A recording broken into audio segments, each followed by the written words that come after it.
And we are live. It's Dr. J in the house here with Beyond Wellness Radio with Rob Edwards. We did a excellent podcast just yesterday on estrogen dominance, and today we're going to be connecting the gut to it. We're going to dive into the gut estrogen dominance, estrogen detox connection. This is so important.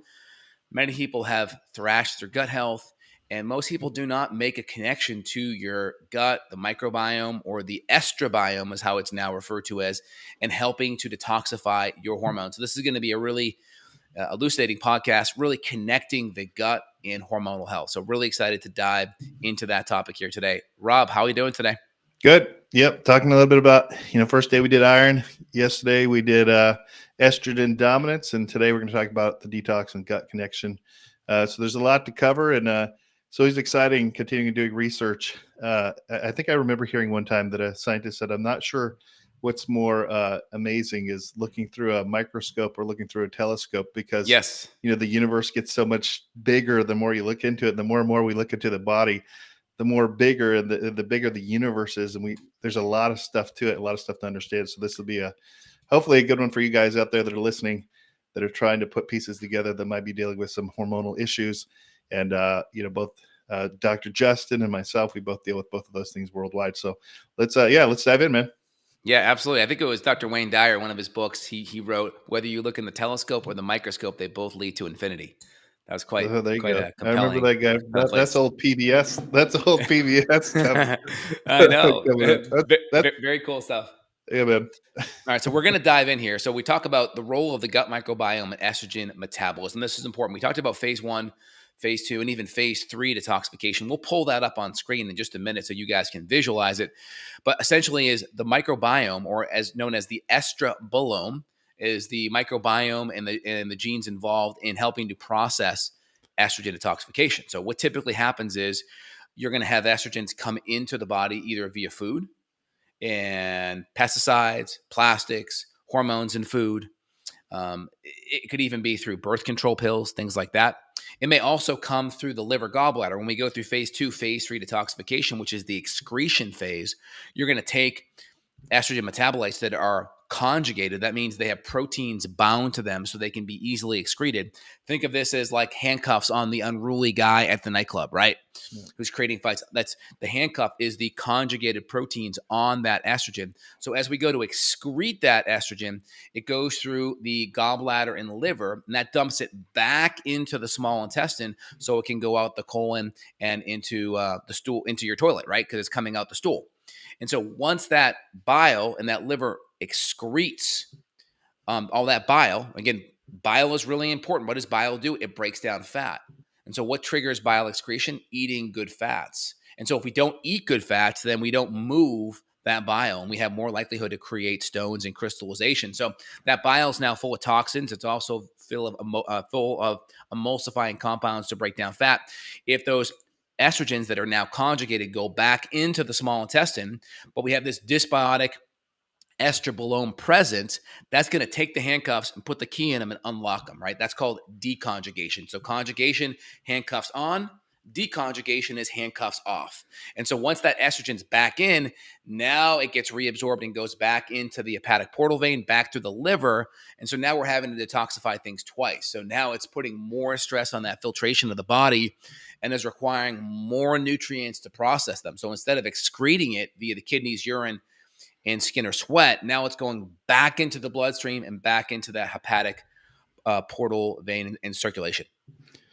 Yeah, and I think that's huge. The understanding that what the body's trying to do is to detox these hormones naturally, and along the pathway, we have issues if we've got liver issues, and then what it does ends up going back through the body, creating more havoc, more stress on the body, like Justin's talking about. So where we want to get the liver is supported in the way so that it can go through phase 1, phase 2, and eliminate properly through the bile, the intestine, and back, through its regular routes.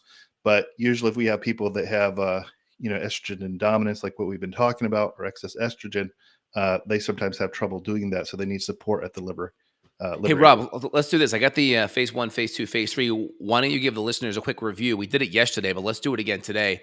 Phase one, phase two, phase three, quick review. So everyone Yeah, kind of has so it down. just quickly, you can see on the left-hand side, we have the toxins and fat soluble all the way over to the left.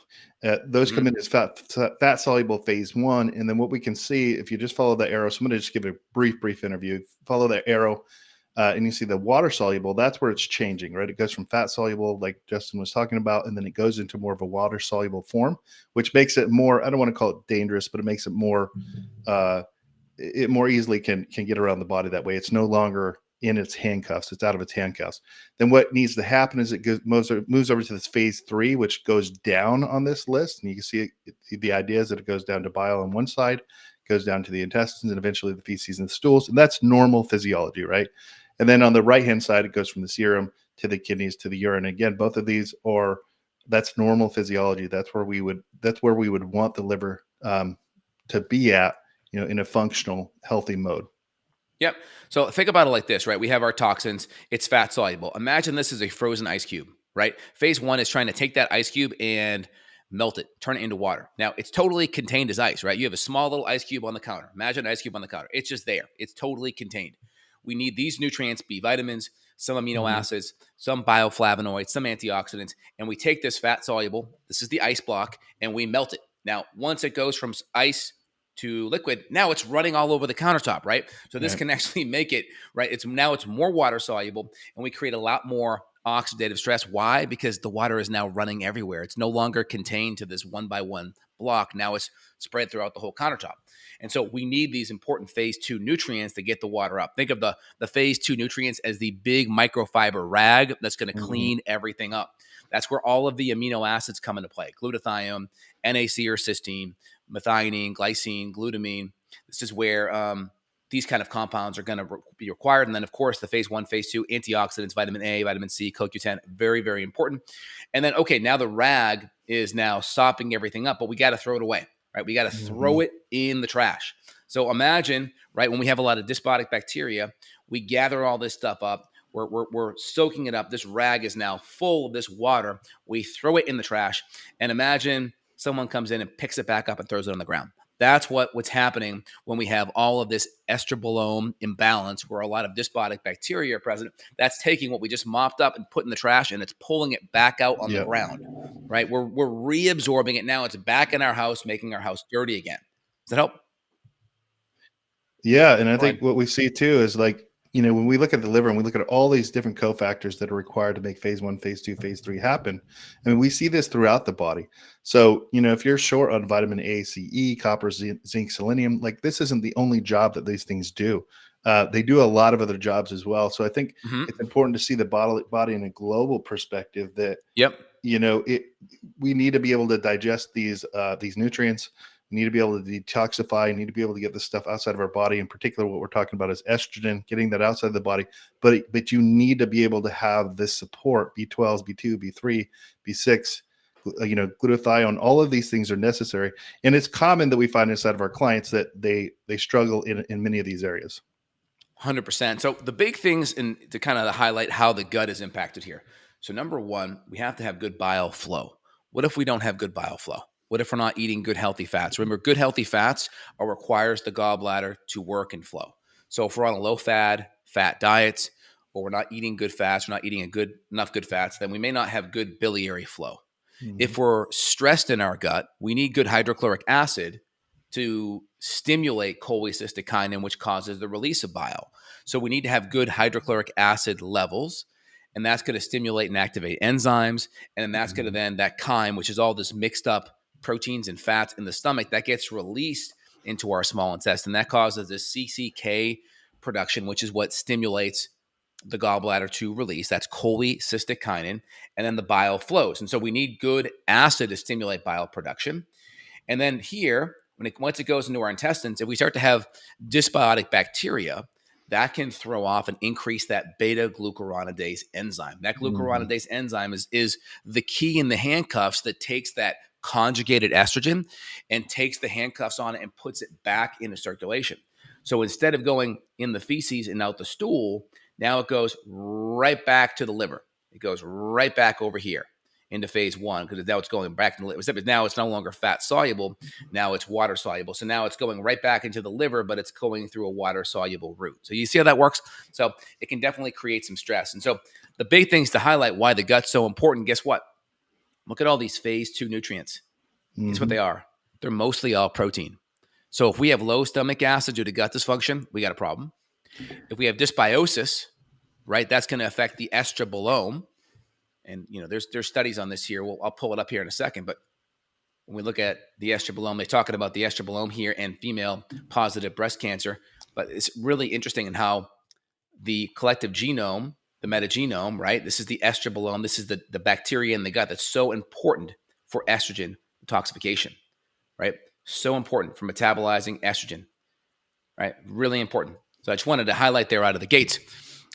These bacteria are going to help conjugate these estrogens and move it out. And if the bacteria is dysbiotic, that estrobolome is, let's say, full of Citrobacter and Proteus and Morganella and Klebsiella, right? These are going to increase that beta-glucuronidase enzyme, and that enzyme is the key in the handcuffs that are going to negatively impact the detoxification. And again, one of the big things is going to be estrogen in our foods.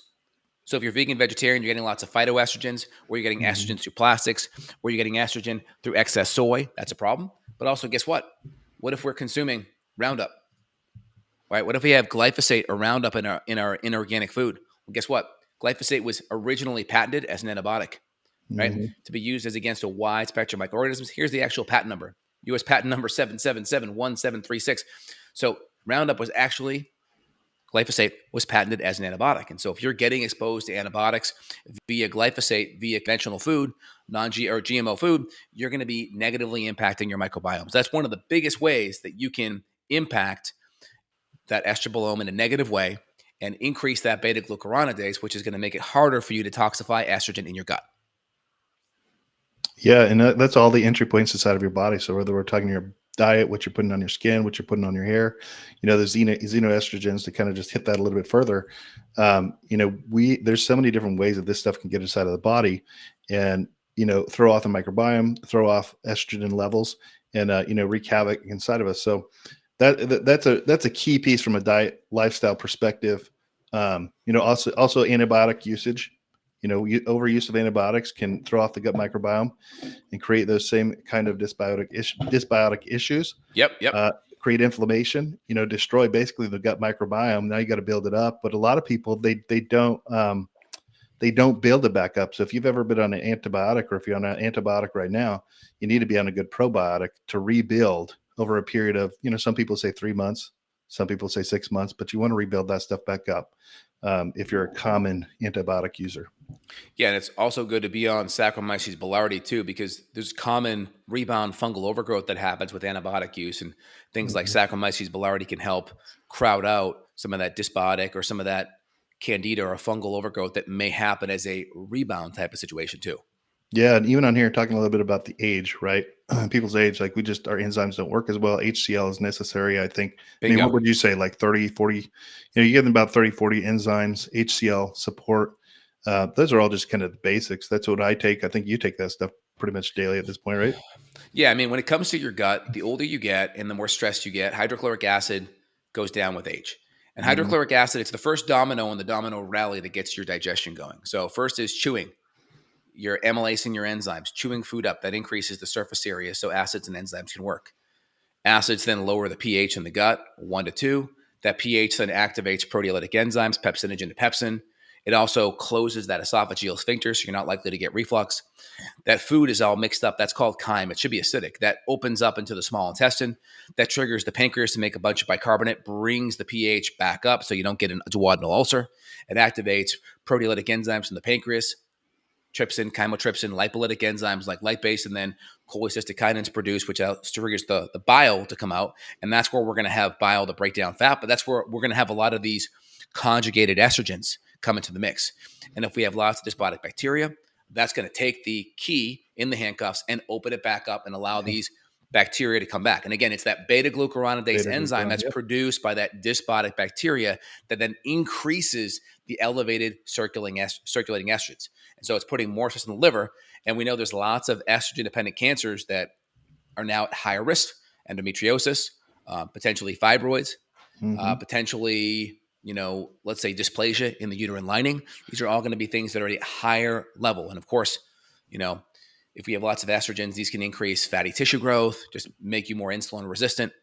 And of course, can throw off that estrogen progesterone ratio and increase more PMS, bloating, cramping, maybe heavy menstrual flows, cause lower iron issues, just create more mood disruptions in your life as well. Yeah, and the other thing too, talk about is protein pump inhibitors, PPIs. People Yes. taking Tums, all these Hmm. other things because they're getting heartburn. But what that does over time is it drops the HCl levels even more. So a lot of people, they're not only are they age affecting them, but on top of that, the drugs that they're taking are affecting them. And a lot of these being over the counter, we kind of pop them like they're candy, right? And because we're popping them like they're candy, we don't understand what's going on long term. So a lot of people that I see, and I'm sure that you see, HCl is one of the first things that we're going to look at, especially if they got long-term use of a PPI or something like that. 100%. And then guess what high levels of estrogen do to a woman's gallbladder function? Do you think it makes the bile flow more viscous and liquid or more thick and sludgy? Yeah, yep. Thick, sludgy, slow things down. Yeah, thick, sludgy. So then as you add more estrogens in the mix, right, we know it creates, potential thrombosis and clotting, right? Well, what do you think it does to the bile, right? It Mhm. causes things to get more sticky and then not flow as well. And so then what does that do to estrogen detoxification via the bile?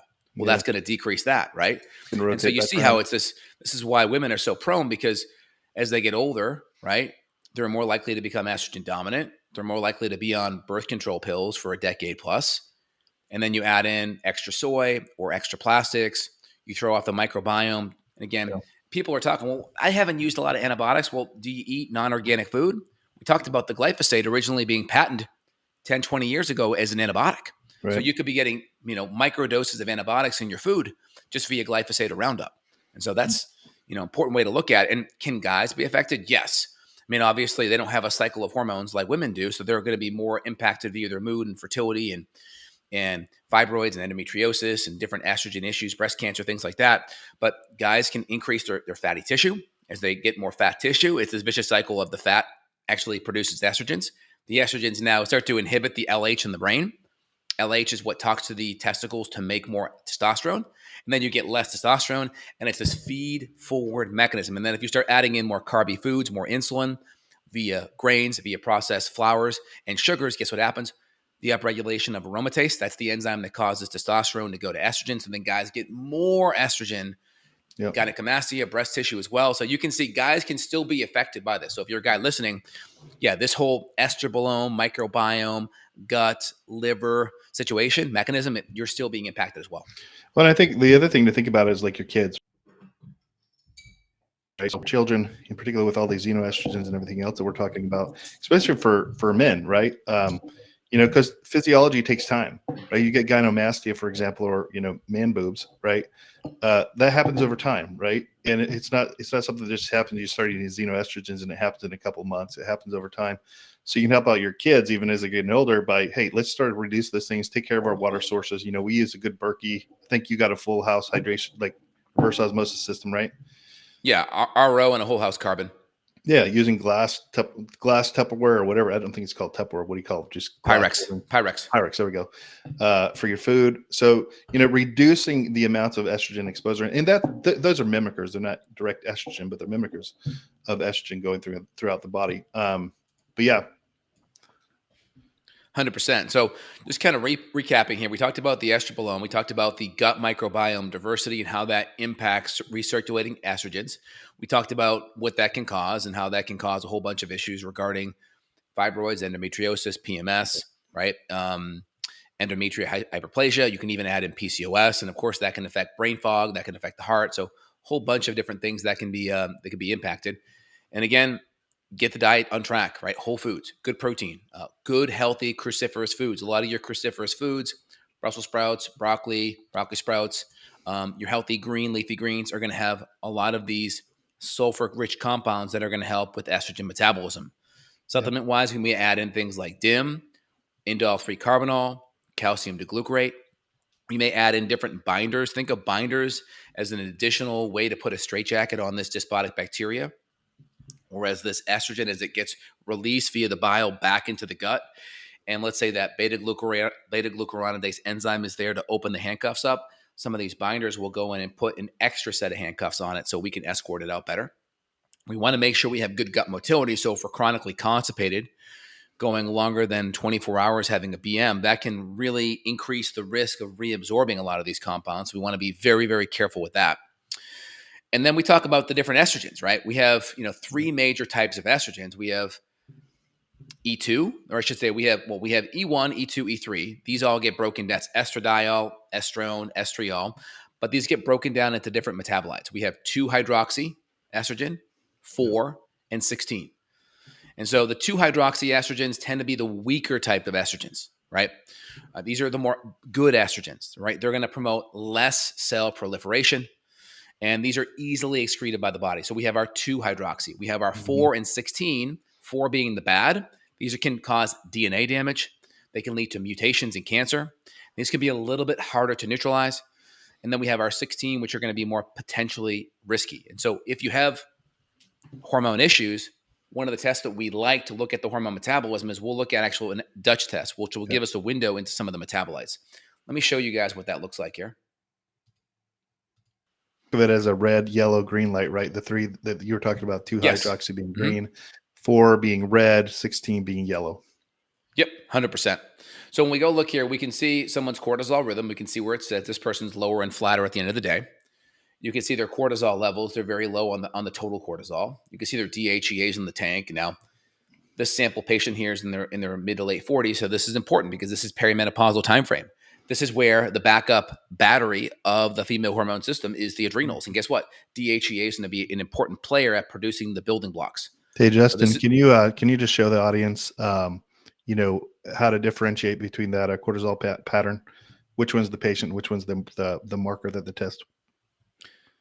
So here's our free cortisol rhythm right here. This is the rhythm, and you can see the last half of the day is pretty low and flat. And then this is the total cortisols over here. This is the overall hormone production. This is 100% of all the cortisol. Only 2 to 5% is free. And so what you're seeing on the graph is this free cortisol here. Now, when you go down to page 3, this is where we look at the DHEA, right? Super low.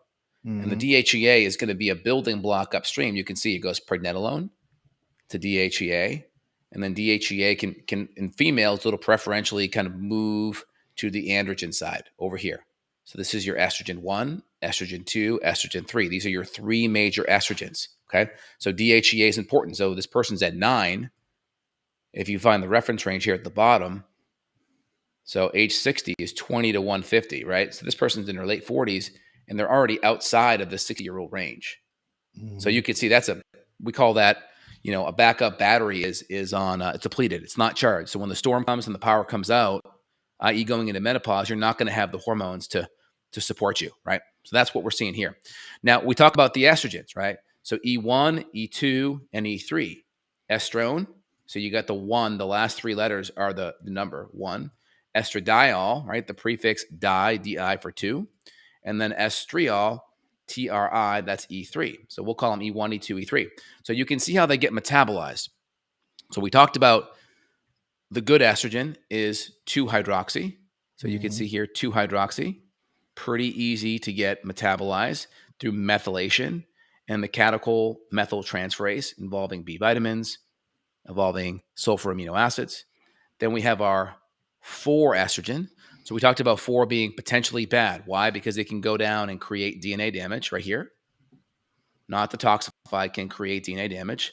So if we don't have good methylation, if we don't have good glutathione, good sulfur, good B vitamins, good B12, good folate, we're at a higher risk to not metabolize this fully, and then it can create DNA damage. And then we have our 16, right? Again, less likely to create, stimulate cell growth. Can be beneficial for bone density. But again, right here, if you're cancer risk, this being a little bit higher could be problematic. But again, it's the 4 that's going to be the problem. 16's in between. 2 is going to be good. And then when we look at this methylation gauge over here, this tells me how much is being metabolized down this pathway. And so we want to see this gauge at least in the middle to upper half of this range, middle to higher. If you start to see it in the bottom half of the range. That tells us we're not quite clearing out all these estrogens. And there's a good chance this could go back into circulation because we don't have enough good nutrients to help detoxify. So really important. So when we look at that, there's an organic acid page down here. A lot of times pyroglutamate could be low. This is a marker for when it's high. That means we're burning up glutathione, right? So if we go back to this page here, right, what's needed for phase 2 detoxification? Glutathione, or glucuronidation, glutathione conjugation, right there. So we need sulfur amino acids to make this phase happen. Mm-hmm. So if we see pyroglutamate high, that means we're burning it up. High doesn't mean we're high in it. It means our RPMs or our metabolism for it's very high. So that's a big thing. And then, of course, our B vitamins are very important for methylation. B6, B12, very important, and folate, very important for methylation to happen. And then, you can look down here with oxidative stress. You can look at brain inflammation. You can look at dopamine and adrenaline. These are other types of markers, especially with catechol, COMT. Sometimes you can have issues with dopamine as well with COMT issues because catecholamine is made from dopamine and adrenaline, right? And so when we see dopamine issues, that could also be a COMT issue as well. Questions on that? Yeah, and so what I think is amazing with the tests that we have now, and I'm still amazed that the traditional and conventional medicine doesn't run most of these, is that there's a ton of information that we can get, which helps us to move the needle. It gives us insights in terms of not just, like you said, estrogen, but 3 types of estrogens. What are they doing? Where are you lacking support? You can also do nutrient testing, which tells us, hey, what nutrients are you not actually absorbing, digesting? Even indican there, high indican, suggesting that it's going through the urine pathways. That shows us that your liver is backed up. So, kind of keeping the basics, which is, something that we don't always think about, but we're talking about the gut first here, talking about the gut, whether or not it can absorb, whether or not it's got toxicities coming through it. And then now basically what we're talking is we're following the pathway down the body and showing you all the different areas where estrogen can be, can have effects on your body or on your liver. But again, we talked about yesterday, if estrogen is having a problem getting out, then likely you have other issues going on. Other things can't get out too. So it's not just estrogen. There's other things as well. And then just throwing in, of course, if you're getting a lot of damage, that's just showing is that there's antioxidant support, which goes back again to your diet being dialed in, and lowering toxicities and increasing nutrient absorption. 100%. Now, we talked about the Dutch test, right? This is typically done around day 20, right in the luteal phase, because we want to see where someone is when progesterone's the highest. I think that's very important. Let me just pull up something here. I'll pull this up for you guys so it makes a little bit more sense to you. I talked about it yesterday, but I just want it to be super, super clear. Okay, I love this one. This is a good image. Okay, cool. Here we go. I talked about it yesterday, but I'm going to just show you guys with an image. So really simple. This is essentially, if we look at this being the end of a cycle, when progesterone and estrogen drop right here, this signals the next cycle. So this is a repeating pattern. So we're going to just go back to the start of the picture to signal the end of this. So as progesterone and estrogen drop, we have this shedding of the uterine lining here. And this uterine lining that's shed, this is your period happening. So in this woman, it's days 1 through 6. So the hormones drop over here. That causes the uterine lining to slough off. That's your period. Okay.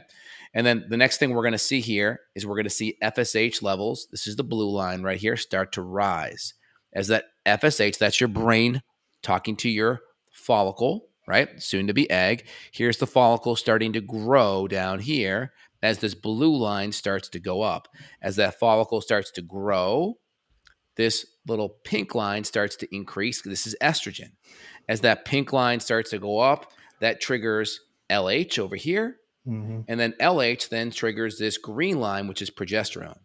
And as progesterone starts to peak around day 15, this is where ovulation typically is. It's right between your estrogen going up, and your progesterone being at peak. So this 2 to 3 day period, right around day 14, 15, is where ovulation is. And then you can see estrogen will start to go up again. Progesterone will peak over here. If you're pregnant, this continues to go up to the moon, right? It's supported by your corpus luteum down here, which is the scar of where your ovary, where that follicle came out. And also you have HCG that's being produced by the new placenta, if that continues to be fertile. If not, this progesterone drops. And again, most women, what we start to see is this estrogen could even go low, but this progesterone could go lower or it could fall out sooner. So this could create this estrogen dominant kind of state.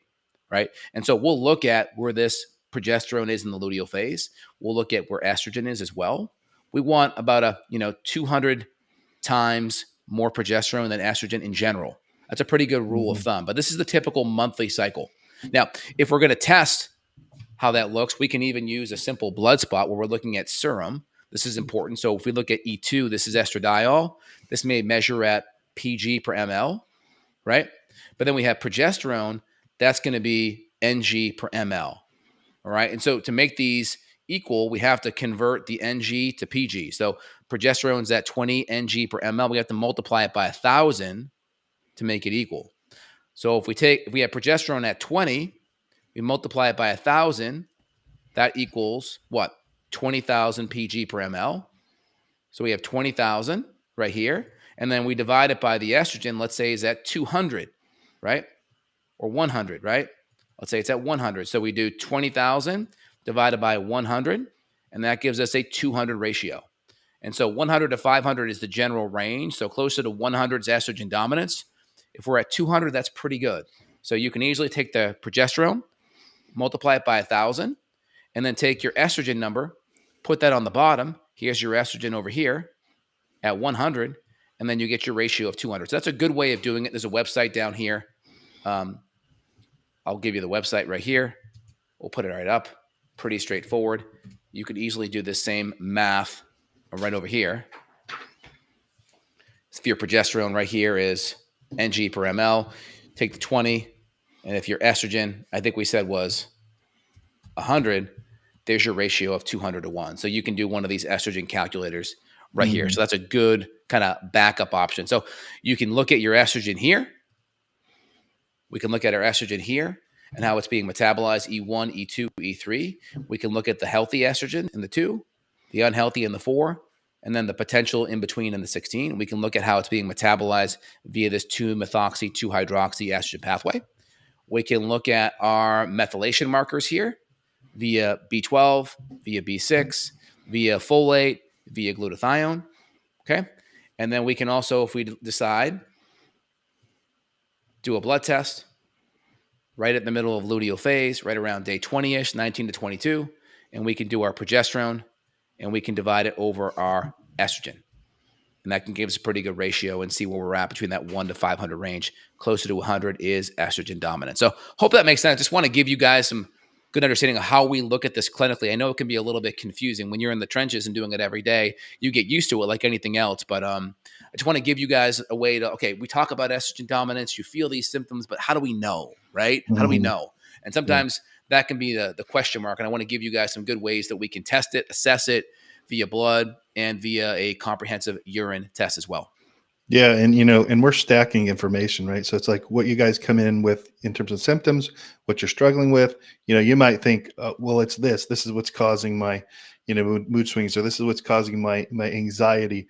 And oftentimes we're going to look at multiple areas. We're going to look at hormones, immune system, detox system, digestive system, energy production. We're going to look at various different systems, and then put all of that in order in a way to make the story make sense from a functional level. Because again, what makes functional medicine different than traditional medicine is the fact that we're coming at it trying to get your body supported in a way that it can heal itself, because we believe that your body knows how to do that. And so we're supporting it to be able to do that. I mean, it's done it. If you're 40 years old, your body's been doing it for 40 years, Mhm. right? It knows how to do it. That's not the problem. The problem is that, there's something getting in the way from it being able to heal itself. So we try to get those things out of the way, support things in terms of a toxicity perspective, and then secondarily from a nutrient absorption, and then rebalancing. So, keeping it simple, and putting these little pieces together, it works, right? It works. A lot of people get better. A lot of people, they don't have to go through. We talked a little bit about perimenopause yesterday, and of course we've been talking about it because of Emily. She's probably going to get mad at me if she ever watches these, but but you don't have to suffer through it, right? There, we have enough information, we have enough details, that we can help you in those departments. So, yeah.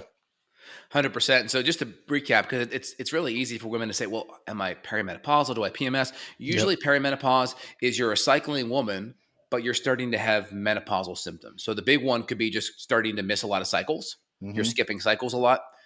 It could be you're starting to have hot flashes. Yeah. throughout the entire month. Where PMS, usually the symptoms is it's just going to happen within that week or so before your period, but then you kind of normalize and you stabilize throughout the month. Where perimenopause, it's more of the prolonged hot flashes while you're still cycling. It's more of the irregular missing cycles.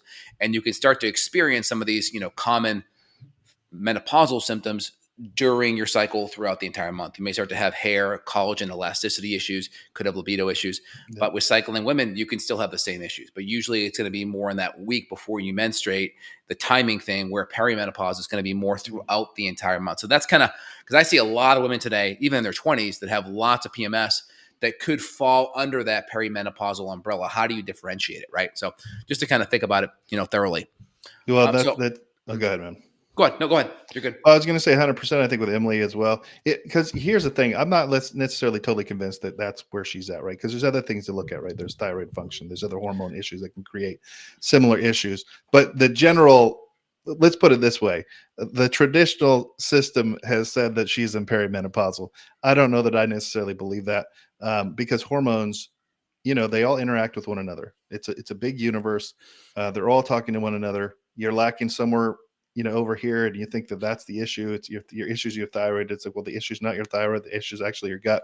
And so again, all of this stuff works together. So knowing where to start and building up, probably care less about what the actual diagnosis is anyhow. Because at the end of the day, again, your body knows how to heal itself, and we're putting together the mechanisms to make that happen. So she had all of those things, but she also had bleeding changes. But there can be other mechanisms that cause that too. 100%. So just kind of recap, you have the right to have more than one issue going on at the same time, Yeah. right? You could have a female hormone issue. You could have estrogen dominance. You Yeah. could have some cortisol issues. You may have some insulin resistance.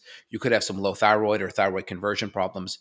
You could have even some testosterone issues. You could have some low thyroid stuff. So there can be a lot of things happening at the same time. There could Mhm. even be some autoimmunity. There could be some leaky gut or gut permeability that's activating your immune system. Maybe you have some gluten sensitivity. Maybe you have some lower stomach acid and enzymes and lower bile, and you're not quite breaking down your proteins. You're not creating optimal building blocks for that phase 2 liver detoxification. Maybe your Mhm. gut bacteria is off. Maybe you have more beta-glucuronidase and you're not quite detoxifying estrogen in your gut, and it's allowing it to get back into recirculation. There can be a lot of things happening. So it's good to kind of get in a good functional medicine person in your corner so you can kind of line everything up and get a plan of attack dialed in. And so we'll put links down below. You guys want to reach out to Rob at heritagehealth.life.com or heritagehealth.life, link below. And then myself, Dr. J, at justinhealth.com. And then just to give you guys, we see patients worldwide, by the way. So if you want more support, we're there for you. But just to kind of recap, if you missed the whole video up to here, right? Big risk factors: antibiotics through actual antibiotics that you're taking, antibiotics via Roundup or GMO foods, glyphosate originally patented as an antibiotic, excess sugar, excess alcohol, excess fructose, processed grains. These are going to throw off the microbiome. The microbiome is going to have a significant effect on your estrobolome, which is the microbiome and the genetics in that gut diversity that's going to have an impact on estrogen metabolism in the gut. And so that's going to be our first step. And again, the things we need is good diet, good healthy digestion of protein, good cruciferous, good antioxidant support. These are going to be the key things. And we can do some testing, right? Whether it's the Dutch testing, whether Mhm. it's some of the blood testing in that luteal phase to look at estrogen dominance. And we can actually test that beta-glucuronidase enzyme on some of the gut tests that we do. Do we have good liver gallbladder function? Are we digesting fats well? If we don't digest fats well, guess what? That means we probably don't have good bile flow. If we don't have good bile flow, what does that mean? We're probably not eliminating estrogens in our bile stool kind of mechanism in phase 3 optimally. So just kind of giving you guys a big picture and how to look at things holistically. Yeah. Yeah. Well said.